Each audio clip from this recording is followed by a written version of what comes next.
If you're very risk averse and you don't want to be in control of the funds yourself, that's probably not the right thing for you. It's just what we see often. People who are happy to get the right advice, are happy to speak to the right professionals, that's the people who flourish in this environment. And now with these changes, like, you need to think differently to how you traditionally would have thought Exactly. budget, right? That's right. Strategies change like all the time. And it's important, like in this environment now, to just look at things differently to what you would have before. The most important thing is continue investing regardless of what's happening in the world. That's right. And just playing the game by the rules that are presented at that time. And I always say, like, you can't expect something to not change. Like, if you hold property on average for 14 or 15 years, unfortunately, you can't expect things not to change.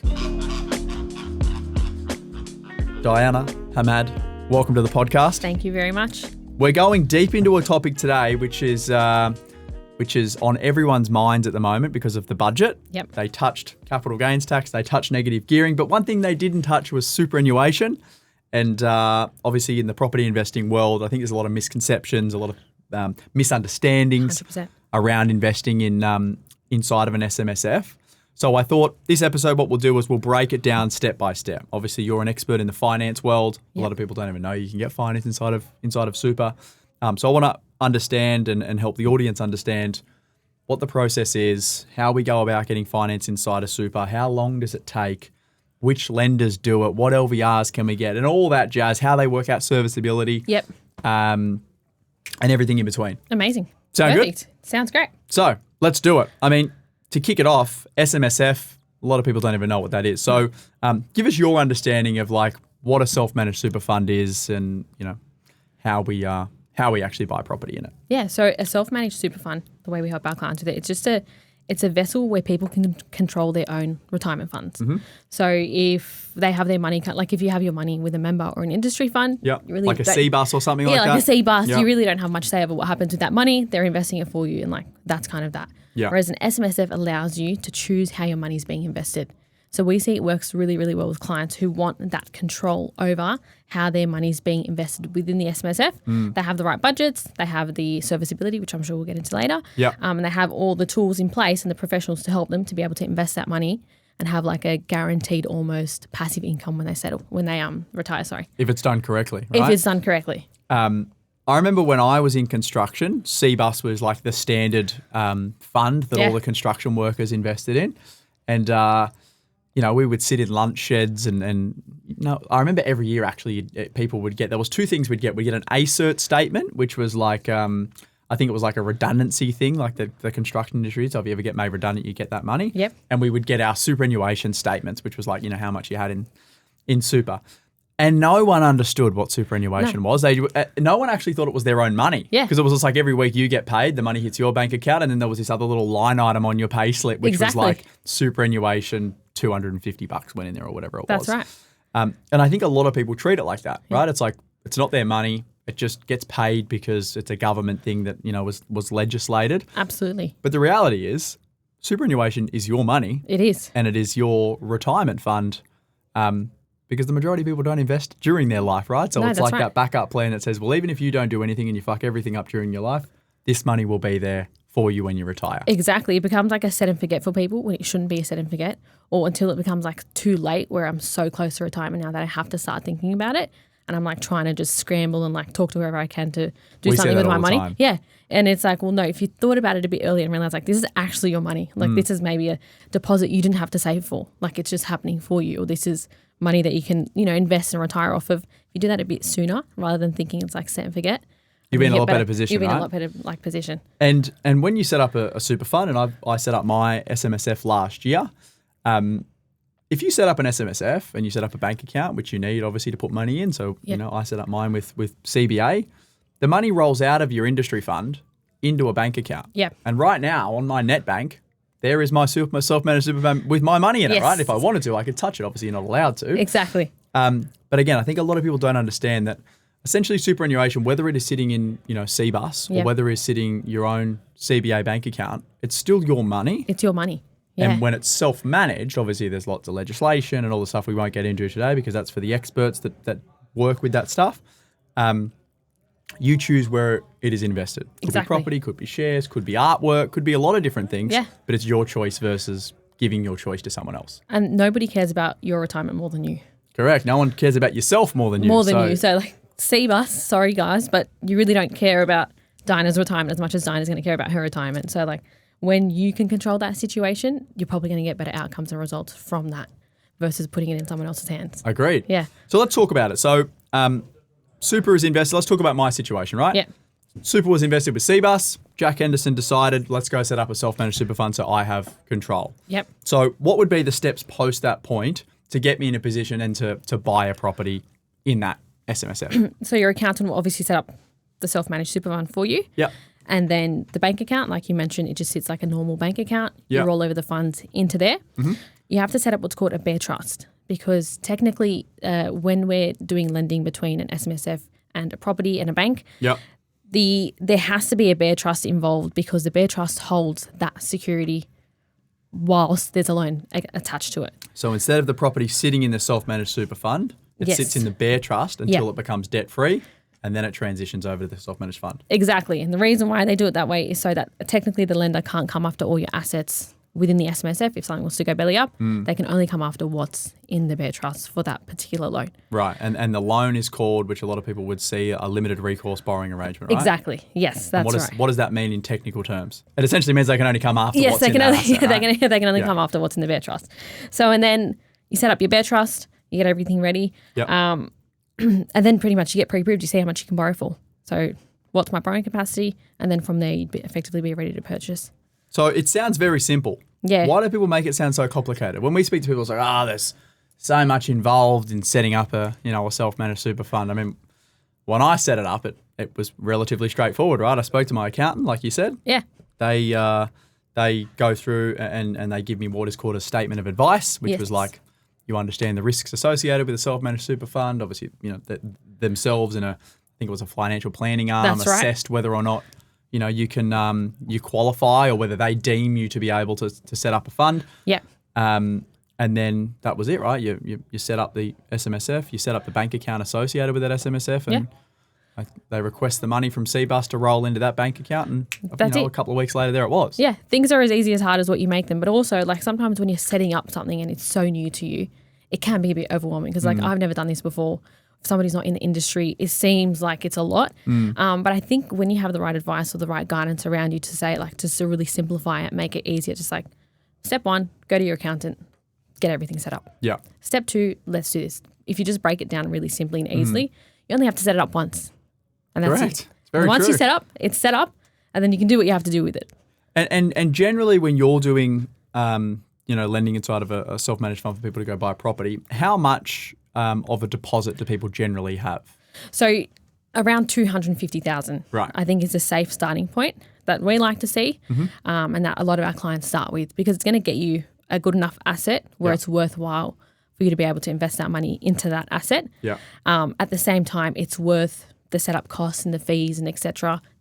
Like the $250,000. Yeah. You wouldn't put 50 grand in there, for example, and expect to be able to Buy a property. Yeah. And I suppose you look at it very similar to the way that you would look at buying a property yourself. Like Yes. you wouldn't have 50 grand and go, hey, I'm going to go buy a property with 50 grand, right? Exactly. You probably need, even in your personal name, 150 to 200 grand of cash to go into something, and that'd be at a high LVR as well. That's right.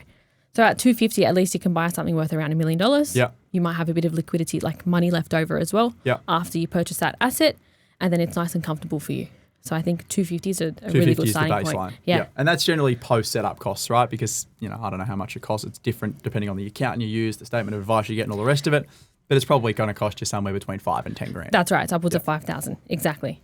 Okay. So we got 250 in the fund. That could be made up between just one person, or that could be made up of two people in the fund, husband and wife, partners, whatever it is. The 250 goes in there.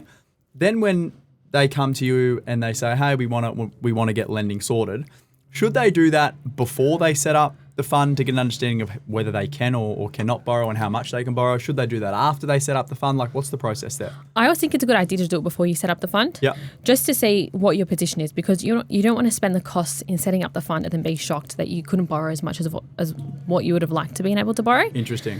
So speak to somebody beforehand. That's what I like to do. Yeah. See, okay, if we were to set up an SMSF, which the broker can run the exercise for you, even though it's not set up yet, Yeah. based on the balance and income and whatnot. how much could we potentially buy for? Okay. So instead of going to the cost of being like, hey, we've set up our fund, can you work out how much our borrowing capacity is now? That's right, yeah. They probably should go back one step and go, hey, we're thinking about setting up an SMSF. Yes. How much could we potentially borrow based on us having $230,000 in our fund? Exactly. And, the contributions of X or Y. That's right. That's an activity we run actually quite often. And then it just gives people peace of mind. Back to what we're saying about it feeling so hard to set it up. Mm-hmm. Well, now when you're setting it up, you know that you can buy an asset for this much. The process is probably going to feel a bit easier too. And you know what you can buy for. And how do lenders work out how much you can borrow in a self-managed fund, right? Because people would know who listen to this podcast. When you're outside of your fund, it comes down to how much money you earn, whether you're an employee or business owner. Yeah. What your debt levels are, and the bank has their own sort of servicing calcs that they work out. Yes. How does that differ inside of in a self-managed fund? So there's a few things I'll break down to make it clear, but I'm going to start with how they actually calculate your borrowing capacity. Yeah. There's two ways. The first way is they look at your contributions into the fund. So the minimum super guarantee contributions that your employer makes for you in your fund. Which is roughly 12% at the moment, right? Exactly. Yeah. So we look at the minimum contributions in. We look at how much cash you have in your SMSF. Those figures will give us the borrowing capacity, assuming you have no debt in there at the moment. Yeah. You just have that. That's going to give us a borrowing capacity. Now, if that doesn't give us the borrowing capacity we need within the SMSF, then we can look at additional contributions that you could potentially make into the fund. Would they be concessional or would they be non-concessional? We can look at both. Right. So we can look at concessional and non-concessional. So technically every year you can go up to $30,000 in concessional. Yeah. Non-concessional is around $120,000. So then we can say, all right, well, if Diana was to make concessional and the additional non-concessional, how much could she potentially borrow?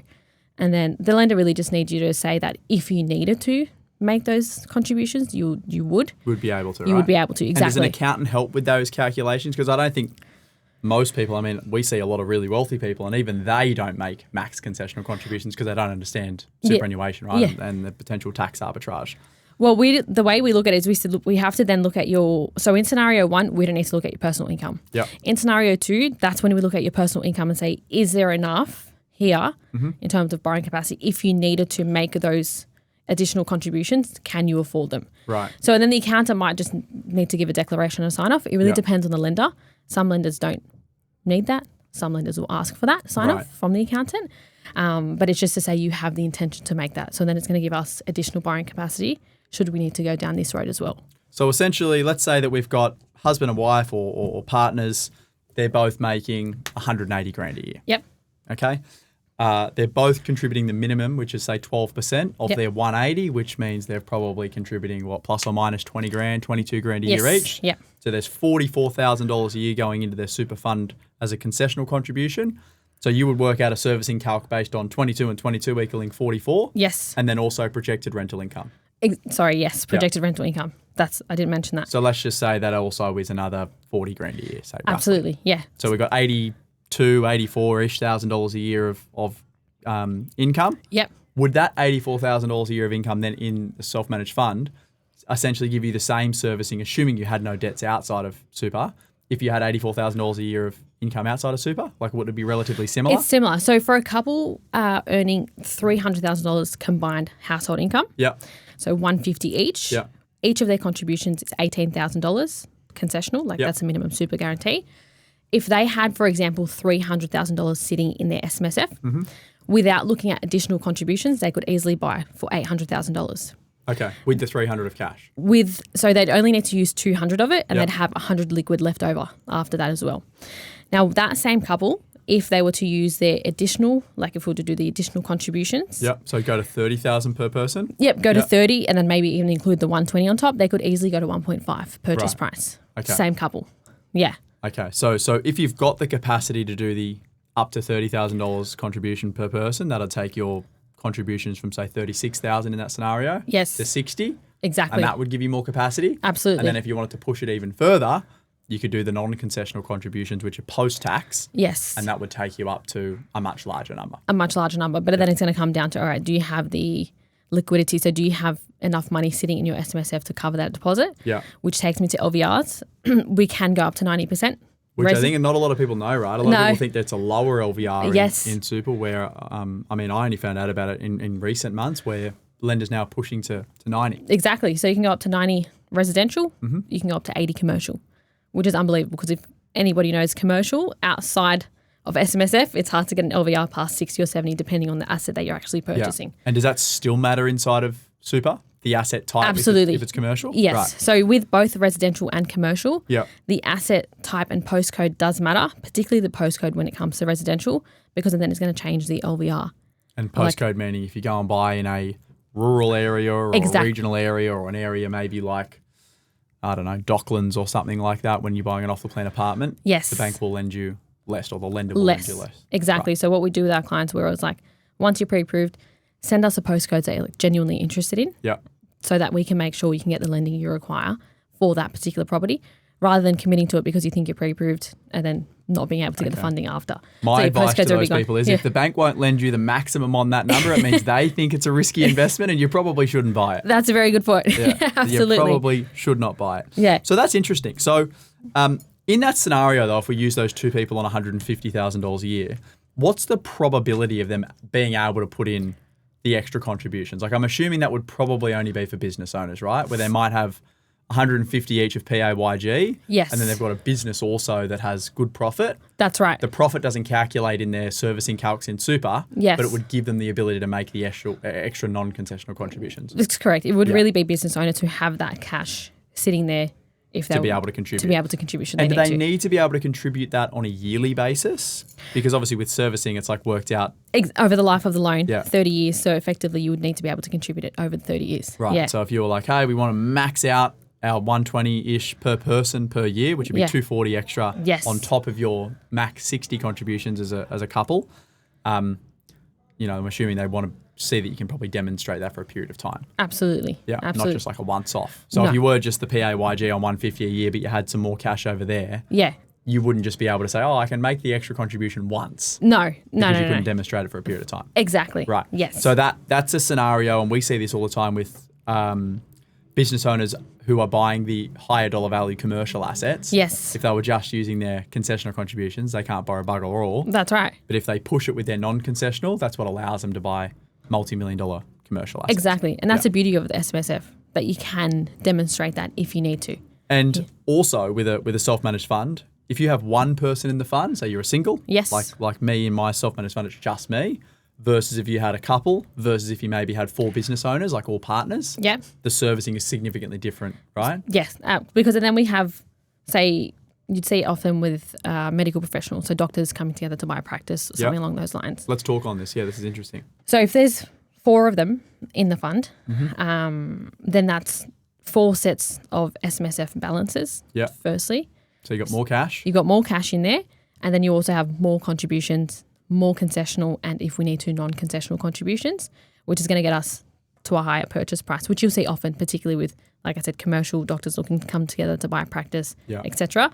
So coming together sometimes is really powerful, depending on the situation. But yeah, absolutely. Interesting. So the more people you have in the fund, subject to you getting the right advice around that. Yeah, you can have up to 6, by the way. Yeah. Wow.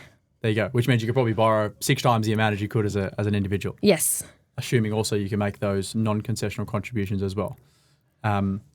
So let's talk now, assuming we had the 2 people in the fund, we bought something at 800 to $1 million, or we had the capacity. What happens if those same people are maxed out in their personal capacity outside of the fund? Because I think that's a big misconception or a big thing people ask me is like, oh, I've got no borrowing capacity left. Yeah. I've got 3 properties or whatever it is, I can't borrow any more money. Yeah. But they haven't looked at anything inside of their fund. So it's separate borrowing. So as long as we just need to look at your contributions in, and we don't need to say that you need to make additional contributions, like that second servicing model I spoke about, you can borrow more. It doesn't matter if you're maxed out in your personal name. Right. Because we don't need to look at anything in the personal name. Because technically the super, when we're looking at borrowing capacity in a personal name, we're not factoring in your super that you pay. Whereas in the SMSF, we're factoring in the super plus the rental income in there, and then assuming, say, it's your first purchase in there, there's no liabilities. So we don't have to look at the liabilities in your personal name. Everything is just within that fund. So it's like siloed. Exactly. So the same way that we would talk about putting a property inside of a company or a unit trust or something and having it pay for itself and it's siloed. Yes. The same thing with super and your personal debts or whatever you have. That's right. Different. That's right. And it's amazing. It's an amazing opportunity for people who have been like maxed out in their personal name and feel stuck and say like, we want to buy more, we want to be able to do more, but we can't. because you have this really tax efficient environment where you can now purchase in that you couldn't do before. Correct. So it allows you to be able to borrow in that environment and continue to grow. But just on that, like borrowing capacity, I always have a rule of thumb, and I like my clients, if they can, to have like a borrowing capacity pool. Like just always, if you can, leave yourself with some sort of pool of borrowing capacity in your personal name. Yeah. And don't drain that pool. Like if you have like an $800,000, for example, borrowing capacity pool because of the way you've structured your lending, which means you've bought some in your personal name, you bought some maybe in a trust or a company, and you've left yourself with some borrowing capacity. How much generally are we asking that we leave? I would say, to be fair, anywhere from 600,000 to 800,000. Right. Because then you can borrow enough to buy like a good quality asset. Yeah. Whereas if you leave yourself with a $100,000 to $200,000 pool, you can't really do much. Yeah. Buy a car park maybe in Elizabeth Bay or something like that. You can't do much. But if you leave yourself with that pool, then even when we're looking at the SMSF and we're like, okay, we need to look at your contributions to get you like looking at the additional concessional, non-concessional. Yeah. Then you have like, we can prove that because you've left yourself with a pool. Interesting. So if you're fully maxed out or like within say $100,000 of being at your max, if you need to look at their personal scenario to increase their concessional contributions or maybe add some non-concessional, it may not be available because they're fully geared. No. Exactly. There you go. Exactly. So it's always nice if you can, and if it's not, like if you haven't already maxed yourself out, because we often get people come to us who've like maxed themselves out. I get 10 of those messages a day on Instagram. Jack, I see your structuring videos. I've got no borrowing capacity. I'm actually negative because what I borrowed 2 years ago, I can't actually borrow now. That's right. So Can it's you like, help me restructure? Well, then it's like an action. That's right. Well, then we have to look at, all right, well, what can we move around? Work with their accountant and their financial planners and advisors to say, okay, what can we work around and like in order to free that up for you, restructure things. Yeah. But no, if you've maxed out, you can buy in your SMSF still. It's not the end of the world because the borrowing capacity is separate. If you're not maxed out yet, make sure you're speaking to the right people so that you're structuring things correctly so you can keep growing. Very, very important piece of the puzzle. Yeah. Let's say someone's bought a property. 6 years later, that property they paid 800 for is now worth 1.4, and they come back and they say, "Die." People call you Die? Yep, they do. There you go. I called you Die. I want to refinance and I want to go buy another investment property just like I've done in my personal capacity. Yep. Is that possible? Refinance the SMS? No, you can't. So you can't access equity from as you would in your personal name, like cash it out and keep going. So you can't do that in the fund. Right. What people might often do is wait a certain period of time for that property to grow and enough balance where there's capital there. Sell it inside the SMSF under the right advice. Sell it. It's a very like CGT is 10% if you've held it for more than 12 months. And then now because you've got a bigger cash pool, you might use that bigger investment now towards multiple properties, one bigger asset, one commercial asset, or you can split it up. That'll be the way to go that I see quite often in SMSFs is you'd wait for the property to grow, sell it, distribute that deposit now. Interesting. Yeah. That's exactly what's in our self-managed super fund strategy. There I've got you a go. strategy doc that runs through that exact thing. If you're someone who starts in your late 20s, early 30s, you buy your first property. Unfortunately, we can't refinance and release the equity, which is what we'd love to do, but we can't. So we sell down after a full market cycle, and we deem a full market cycle a property doubling in value. Yep. You sell down, you pay your 10% CGT, like you mentioned, and then you split that money into two and then go again. And That's also, a great way to do it. Yeah. Generally over that period of time, you know, most people would earn more as they go through life. So you've probably got more servicing, assuming everything else remains equal, like interest rates and all the rest of it. 10 years later, you could earn double or triple what you did earn. Your business, might be significantly larger. Yeah. And that's what would give you that extra capacity to split the cash, get more borrowing, and then buy two versus one. Exactly. Absolutely. So if you've got two deposits, for example, let's say you had $800,000 of cash, and you could split it into two $400,000 purchases, you could go buy two, subject to you having the servicing to do that. That's right. Yes, you could. Okay. You're not capped. It's a misconception that people think you can only buy one property inside an SMSF. You can't. You can buy multiple properties. Right. So in saying that, you could buy the two properties if your servicing allowed for it. Yeah. You could even buy three properties. Where most PAYGs would probably be capped at one property, mainly from a servicing point of view. That's right. Yep. Exactly. Yeah. Or they'd have to buy two, but with really low loan to value ratios. Yes. If they had a lot of cash, for example. Oh yeah, because they wouldn't have the liquid cash. Are you saying because the LVR would be like? Someone's got say $250,000. Yeah. You know, they're going to go max servicing, so they can make use of that $250,000. Yes. Whereas if someone had say $1 million, they might be able to split that into two $500,000 deposits. Correct. And go buy two properties worth $800,000 or $900,000. That's right. But they've obviously got really low loan to value ratios on each of those properties. Yes. Exactly. Okay, so that is also a strategy, but generally works better for higher income earners or business owners. Absolutely. Interesting. Okay, we're getting somewhere here. We're getting somewhere. Are. Now, what are some of the misconceptions? If someone comes to you and they say, hey, I want to go buy a property in my self-managed fund, what are some of the things that a lot of people don't think about and that probably wouldn't allow them to go do what they want to do? Like, what are some of the things that you see consistently? We're like, probably other than a low balance, which we've obviously covered off. That wouldn't allow them to be able to... like they're maybe not the right person to do something in a fund, or like you're like, oh, this is probably not going to work. If they don't have a high risk appetite, not that it's risky, but you're putting something in your own hands, and sometimes for some people that's very overwhelming and it can be very stressful. They create the risk. They create the risk themselves, right? So then when you're panicking, nothing seems to ever work out. So if you're very risk adverse and you don't want to be in control of the funds yourself, that's probably not the right thing for you. It's just what we see often, because it'll just never work out. People who are happy to get the right advice, are happy to speak to the right professionals, that's the people who flourish in this environment. Yeah. What about income-wise? If you're a single, for example, you're listening to this podcast, you're a young chippy or something like that, I don't know, and you've got a decent balance, but maybe income's not there. What would you say the minimum income is needed to be able to make it work? Because think about your 12% contributions on, say, an 80 grand income. Yeah. Probably not going to get much servicing, right? No, I'd say around 100,000 upwards is pretty fair, because on 100,000 it's a 12,000 contribution. Yeah. You'd be able rent. Plus rent. Plus, if we're looking at how much you have in the balance, you might be able to get something quite decent with that money. So minimum sort of 100 grand income with a couple of 100,000 in the fund. Exactly. Okay. What about lenders? You can't just walk down to CBA, right, or NAB and say, hey, Mr. Banker or Mrs. Banker, can you just flick me a loan here in self-managed fund? What are the lenders that do it these days? What are the most common lenders, and are they generally your majors, or are they lenders people probably haven't heard of? They're lenders people probably haven't heard of. So they're non-major lenders: Pepper Money, Wealth, Granite, Ord, First Mac. Maybe people have heard of First Mac. Yeah. These types of lenders are the lenders who have an appetite for it. Yeah. Majors used to do it, like with many things.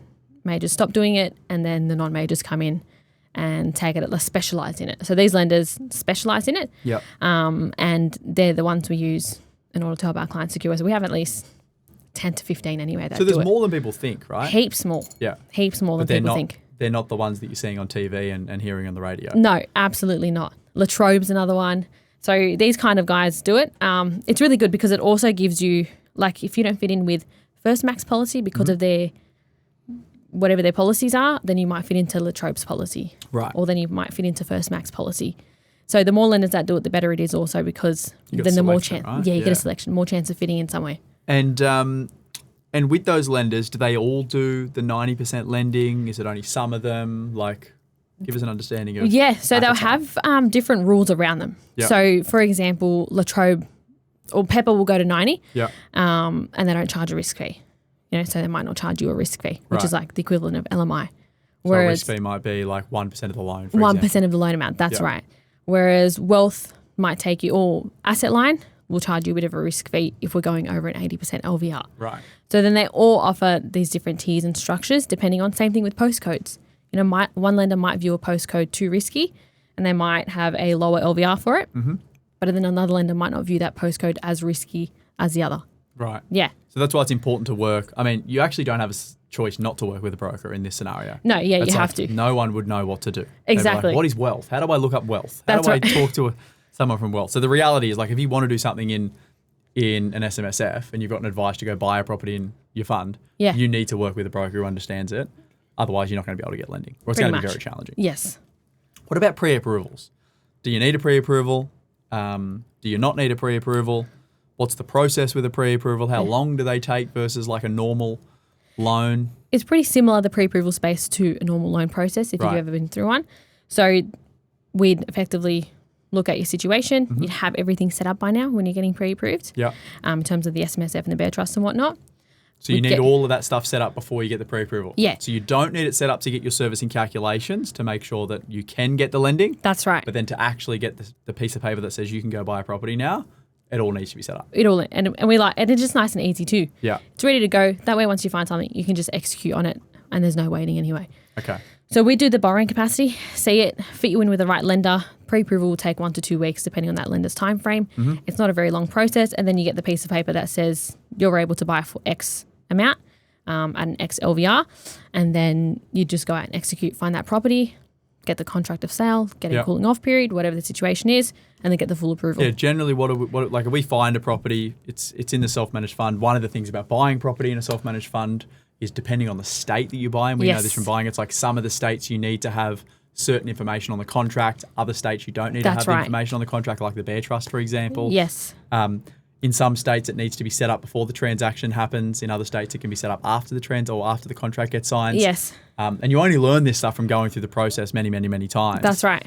So there is some technicality to it, but it sounds like the easiest way to do it is you just have everything set up. That's how I like to do things. Get it all organised, get everything ready to go, and then that way, no matter what state you're buying, because also people look around at states. They might want to buy in New South Wales. Now they've changed their mind. Now they want to buy in Brisbane. Now they want to buy here. Just have everything ready. Yeah. And then you can just execute. We don't like those people. We don't like people who think they should buy Adelaide and they go, let's go buy in Cairns, and then they go, let's go buy somewhere else. It's like, just buy the good quality location and focus on the one location. I completely agree. That's the easiest way to make a decision.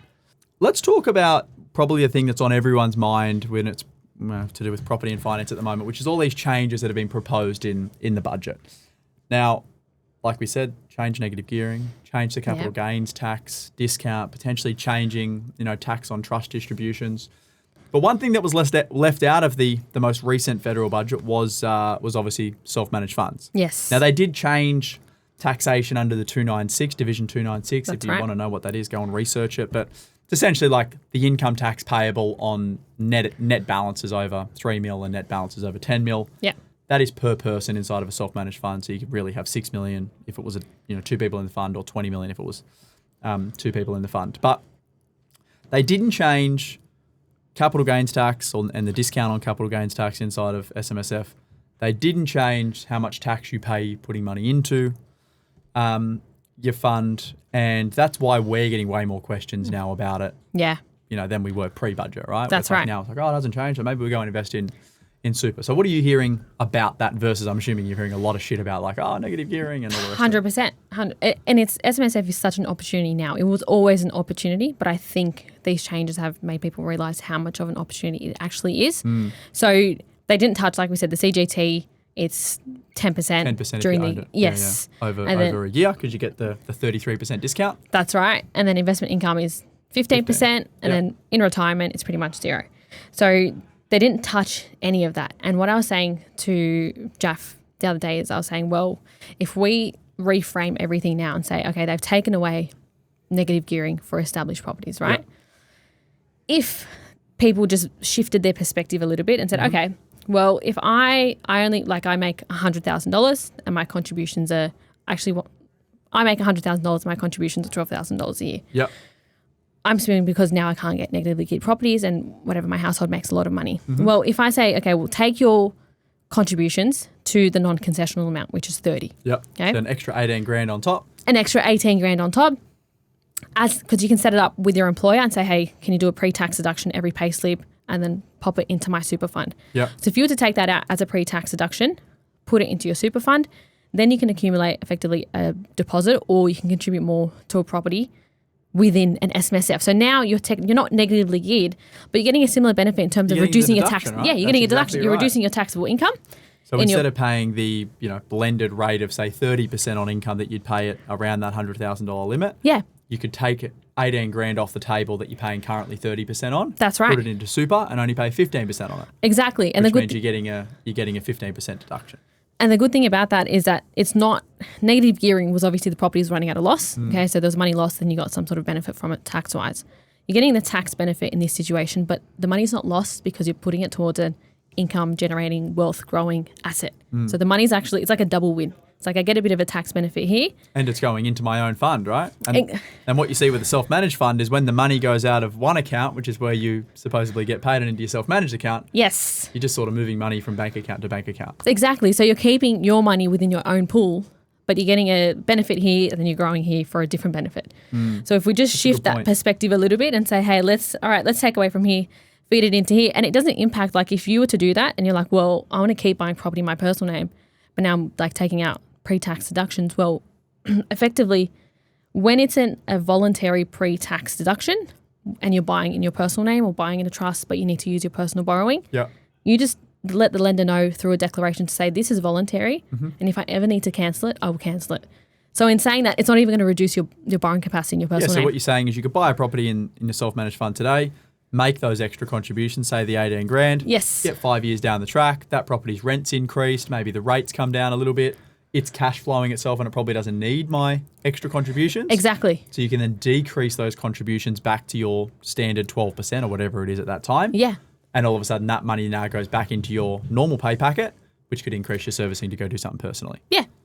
That's why strategy is important, right? That's right. Because people don't plan. They're just like, oh, I'll do this forever and I'm going to have that money off the table forever. Absolutely. So it's just I viewed it as an opportunity to say, all right, well, let's shift the way we're doing things a little bit and let's continue doing them in a smart way. Because and for business owners, there's another, like that's a tax arbitrage, right? Yeah. Instead of paying 30% and giving it to the ATO, you're only paying 15% and the 15% you're saving. Yes. If I said to anyone, I'll guarantee you a 15% return, they wouldn't believe it. Exactly. But you're getting essentially a guaranteed 15% return because you're decreasing your tax payable on $1 from 30% to 15%, which means that 15% or 15 cents per dollar is now your money. So you're getting a guaranteed return because you're paying less tax. Exactly. And it's the same thing for a business owner. We see this a lot. You spoke about it with the medical professionals. Yeah. We see it a lot with people that have industrial factories and things like that they need for storage or to operate out of. Inside of a company, most people are paying 25% tax on profit. Yeah. But if they've got a premises that they own inside of their self-managed fund, they can rent it off themselves, which is allowed under an SMSF. And you know, in a normal scenario, when you're renting off someone else, you probably want your rent to be as minimal as possible, right? You don't like when you get a rental increase, you dislike it, so you fight it. But when you're renting off yourself versus someone else, instead of paying 25% tax on profit in your company, you want your rent to go up on your commercial premises because you can push that money into your self-managed fund. Exactly. And again, you're saving the 10%. So instead of paying 25% tax on profit here, you push it into your self-managed fund as rent. That's right. And you only pay 15% in here. Yeah. So again, you're making a guaranteed 10% return just simply due to the tax treatment. And your money is staying all within your own pool. It's not going out to anybody else's pool. It's all with you. So it's your own money. It's your own money. And when it is, again, a self-managed fund, subject to you getting the right advice. But the thing I like about it is it's fully within my control. Yes. I'm not giving it to an industry fund where they have full control over it. A lot of them are fucking controlled by the unions anyway. And exactly. And people talk, like they might bring up the fees, for example, in an SMSF and comparing it to a member fund. But my team and I did a whole case study breakdown to say, okay, let's look at the fees. Maybe it is more expensive. You know, maybe it is heaps more expensive in an SMSF than it is in a member fund.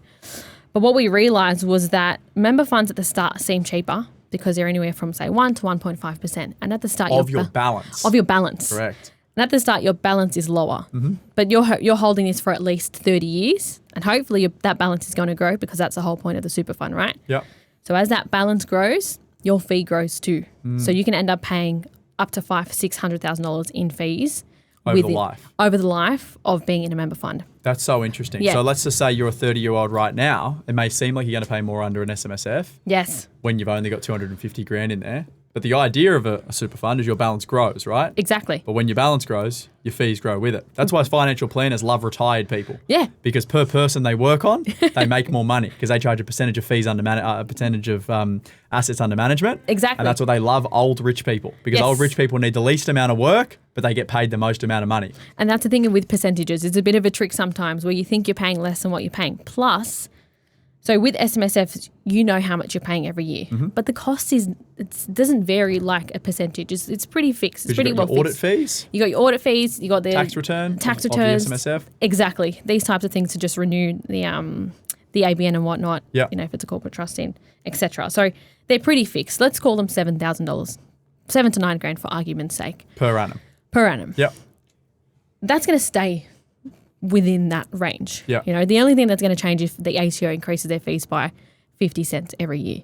But it's not a dramatic increase. So if we're looking at that over 30 years, you know, if we're, but then you've also got to look at super funds. Generally, are probably going to increase their fees over time as well, right? Exactly. Yeah, so it's just, you've got the $9,000 SMSF fee, and why people get thrown off is because they're actually paying for it. They see the money. You don't see how much money you're paying for your CBUS or your industry fund. Yeah. Like you don't see that 1% coming out. And people feel it more because they're actually having to make the fee payment themselves, whereas it's actually cheaper. So if we look at... That's a very, very good point. Yeah. So what the comparison is that people should do is when you're investing in super, you're going to be paying fees forever, regardless, right? So as you are with a self-managed fund. So do the comparison side by side. What is it going to cost me as an SMSF setup today? And what is that going to look like over a 30-year period per annum? Yes. What am I paying today inside of my super fund? And what is my super balance likely to look like over the next 30 years? You can do calcs on Money Smart and things like that in terms of what your balance will likely be, average growth rates, and et cetera, et cetera. That's right. And then see because to begin with, you're likely to pay more under an SMSF, but there is going to be a point in time where that line crosses. Absolutely. And you will be paying more fees more than likely inside of a managed fund or an industry fund versus your own SMSF. I think when we did our study, it was around at least $300,000 more that you under an industry fund that you end up paying in fees. Interesting. Yeah. There you go. See, and then you've also got to think about, well, why does this narrative get pushed around? Well, self-managed funds are no good. They cost a lot of money. And it's probably because it's coming from the industry funds that have got hundreds of billions of dollars tied up in them, and they want more and more control. That's right. And that's not even looking at the difference in growth of assets. So that's just fees. That's not even looking at how much can you actually make this property And work the for you. amazing thing about a fund is they get paid the same amount of fees regardless if they do an exceptional return or a fucking terrible return. Exactly. Not a performance fee. It's just the fee of assets under management. And that's what Warren Buffett talks about all the time. Not around SMSFs, obviously, but he talks about when people go and invest with these big, fund managers, right? And they pay these enormous fees. Yeah. They get paid those fees regardless of performance. Yes. And he said most people would do significantly better by just investing in a low-cost index fund like a Vanguard where your fees are next to nothing. Yeah. Not worrying about having to pick the stocks or pick the businesses that are going to do well year in, year out. You just invest in the index, you pay a really low fee, and when you work out over a 30, 40-year investment journey, even if you have a slightly lower return inside of the Vanguard, you will do significantly better simply due to not paying the fees. Because if you make a 10% return, but you're paying 3% fee every year, you're only making a 7% return. That's right. And then also what's happening is you've got a lower amount compounding every single year. Yeah. Whereas if you're paying a 1% fee, but getting maybe a 1% lower return, and Vanguards actually generally outperform the managed funds anyway. Yeah. You will have a significantly larger balance at the end because you have a larger balance compounding. Exactly, because it's not like in the SMSF, well, as the asset grows in capital, you have to pay more fees now. It doesn't work that way. That is a very, very good point. Yep. So there you go, folks. Do your own calcs. This is not financial advice, obviously, but not a lot of people do the comparison side by side. Yeah. And then also, same with financial planners and all the rest of it. They've obviously got their place in the market, but look at what you are paying them from a fees point of view. What are you paying per annum? What are they making you per annum? Exactly. And what would the comparison look like if you were to pay a much lower fee or potentially self-manage and just invest in, say, a Vanguard if you didn't even go into property? That's right. What would your fee be versus what is it now? Absolutely. Very, very, very good point. All right, so we've got some case studies. So let's run through scenario number one. So we've recently helped a general manager who's the general manager of a really, really big company in Australia. He's got assets like investments in his personal name. Yep. So he's got 3 investment properties in his personal name. Yep. He can keep going if he wants to, but he wants to utilize his super funds. So he's on about $350,000 plus per year. He had a healthy balance in his SMSF as well. I'd say around the 300 mark. What he's recently purchasing is a mixed residential and commercial shop front. Okay. So it's about $1.4 million purchase price. So commercial downstairs, resi above it. Exactly. Yep. It's it's in Sydney, so it's a shop in Sydney. Now the rental income, he is currently on a lease agreement. So the current lease agreement is $1,600 per week. But what he's doing is he's doing some few cosmetic fix-ups, which you can do with your own money in an SMSF. So he's doing a few cosmetic fix-ups. That's a good point. A lot of people ask, can you renovate? Can you develop inside of an SMSF? Which you can't. You can't do it, but you can do, like as you're buying the property, you can do little cosmetic fix-ups. If it needs cosmetic work. Yep. Exactly. Yep. And he's using his own money in the SMSF fund. And you can renovate and do work to the property once you've got no debt on it. Once that limited recourse borrowing arrangement is no longer there, yes, you can do whatever you want to the property, but it's just while that limited recourse is in place. Exactly. So he's doing a fix-up of that, and then his appraisal for that property is now $2,400 a week, which is another $800 on top. Another $800 on top. So he's going to cover the mortgage on that just from the minor fix-up and touch-ups that he's doing on the property. So he bought something at 1.4. Yep. He's on a 350 salary. Yep. He's paying his 12%, so he'd obviously be maxing his contributions anyway, just through his concessionals on the 350. Do you know what? We're actually just using his concessionals for this. Right. Yeah. Okay, so just concessional contributions, but he would be having the 30,000 already. Yes, that's right. Yeah, exactly. Sorry. Just that's a single, or has he got a partner? Well, he's got a partner, but we're not using her for Right. serviceability in this instance. So it's just his money for this. Yep. He had 300-ish of cash and bought something at 1.4. Exactly. And his whole purpose is he wants to continue expanding his portfolio. So he's like, well, I have all this money sitting there. Let me do something with it. And is he going to occupy any of the space, the downstairs or the upstairs? No, he's leasing them out. Yeah, he's leasing them out. Cool. So then so now he had a little bit of money left over that he did some cosmetic work too? Yeah, his cosmetic work too. That's going to get it up to $2,400 for this, Yep. which is amazing. Like, it's an amazing yield on that 50% property. increase, bloody oath. And then now he's got a portfolio of full investments. And did the money he used for the cosmetic work that needed to be done to rent it out at a higher price come from inside the fund, or did it come from personal funds? Inside the fund. Okay, so there was money left over. Yes, there was money left over. Cool. And he could use some of that money to fix up the property. All right, very good. We have another one that's a bit different. So and this just shows you how there's not one way to do something.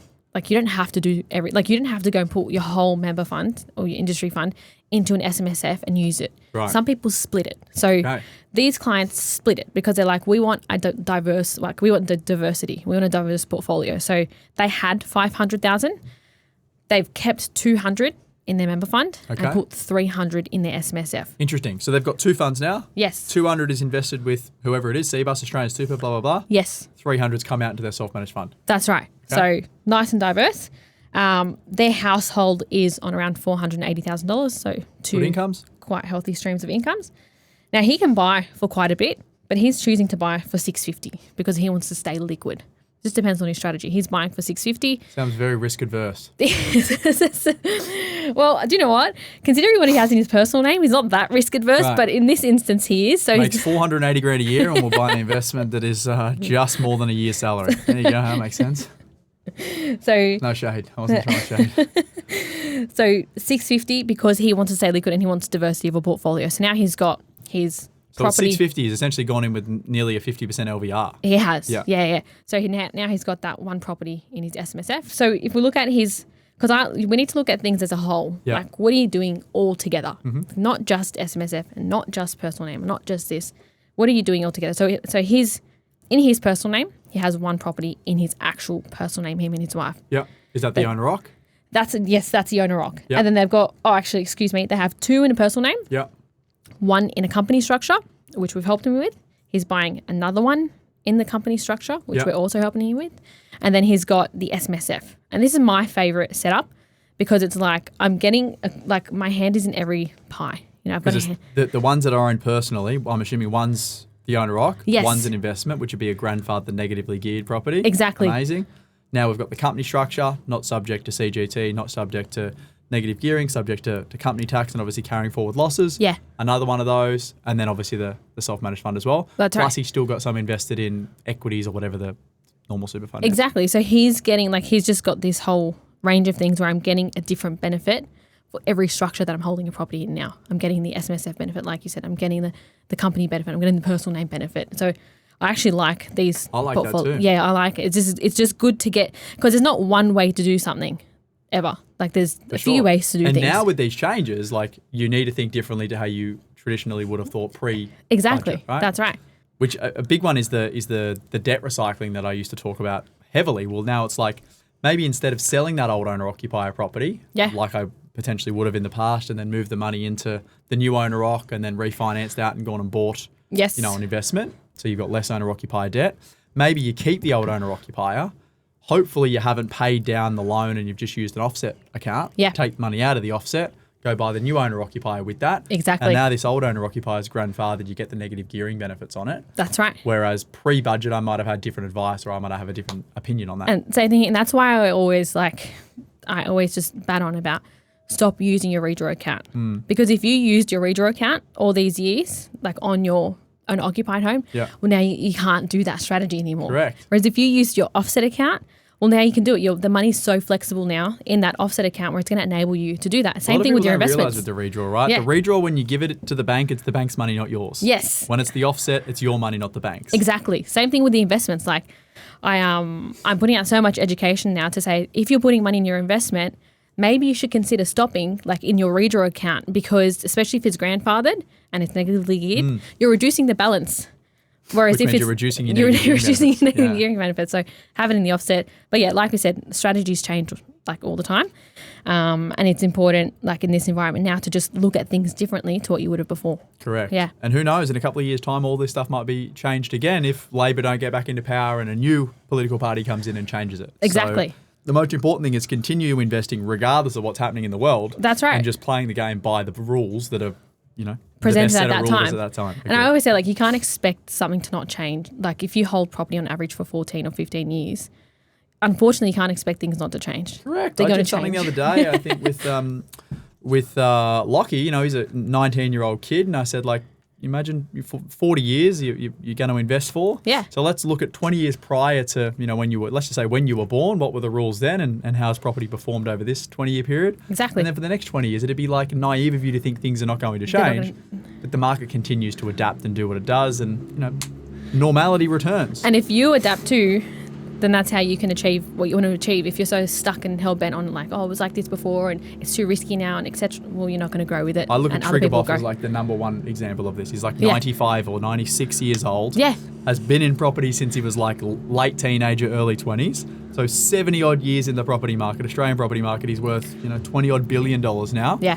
And he's seen it all. He's seen every economy, every political change, every credit crunch, every global event. That's and right. He's just continued to chip away year in, year out. And he's still around today and he's playing the game by the best set of rules that's available to him right now. Absolutely. And that's the kind of person that I replicate. It's like you just make sure you continue playing the game by the rules. Yeah. And it'll all work out And in it's the just end. like, you just adapt. Like, okay, well, how can I be the best in this environment now? Cool. Let's just do that then. It's very true. Yeah. Any more case studies? They're my 2 case studies. Very good. I thought you were going to have 22. So there you No, go. thought 2 was enough for us. How do people get in contact with you? You're all over social media. So I'm on sure. social media. That's where you'll find me. So Diana Hemmad on Instagram.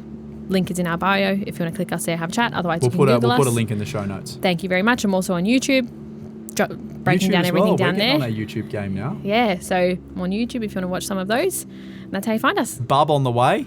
Bub on the way. Another one at When is due date? September. How But exciting. you'll still see me. You'll still see me Just everywhere. bubbing arm like that, talking about negative gearing changes. So let's just do a quick recap now. First thing you do before you go and make these big decisions about going into an SMSF, obviously get your own advice. We're not financial advisors. No. We're just young punters here having a crack, sharing our personal experiences.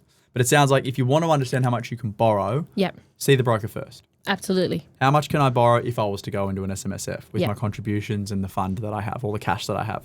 Work that out. Work out whether that's going to work for you or not. If so, then you go through the process. Speak to an accountant, get the fund set up, get your statement of advice, set up the bear trust, all that jazz. Yep. And get a pre-approval, and then roll into the purchasing. Absolutely. And That's then when the way you're to do rolling it. into the purchasing, make sure that you come and see the broker again before you make the decision because depending on the location, Yes. the LVR could be different, etc. That's right. Absolutely. Amazing. Thank you so much for coming in. Awesome. That Thank was you for great. having me. This is general advice and does not take into consideration your objectives, situation, or needs. You should consider if this advice is suitable to you or your circumstances, and please read any applicable PDS beforehand. This is a Henderson podcast production.